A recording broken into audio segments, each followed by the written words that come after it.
Hi guys, so my name is Aizel, and if you don't know it yet, tomorrow is March 11 and Mother's Day. So it is a celebration para sa mga ina or sa mga tumayong ina sa buhay natin.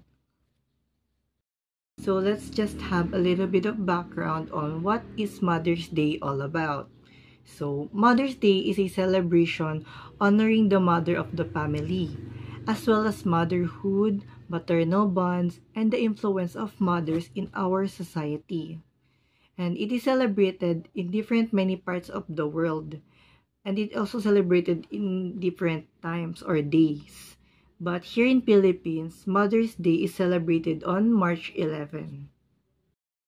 Mother's Day originated in the 20th century and largely attributed to Anna Jarvis, who wanted to celebrate her mother and all mothers. So Mother's Day serves as an opportunity for families to come together, strengthening relationship, and appreciating maternal figures or our mother.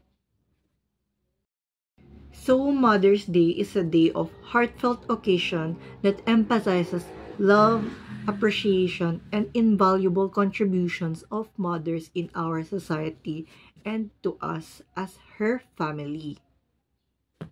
So that's why Mother's Day is so important, because it reflects cultural values around motherhood and family. It's celebrating their unique roles as a mother and play in different parts of society. So Mother's Day serves as a meaningful reminder of love, support, and dedication that mothers offer, making it cherished occasion worldwide.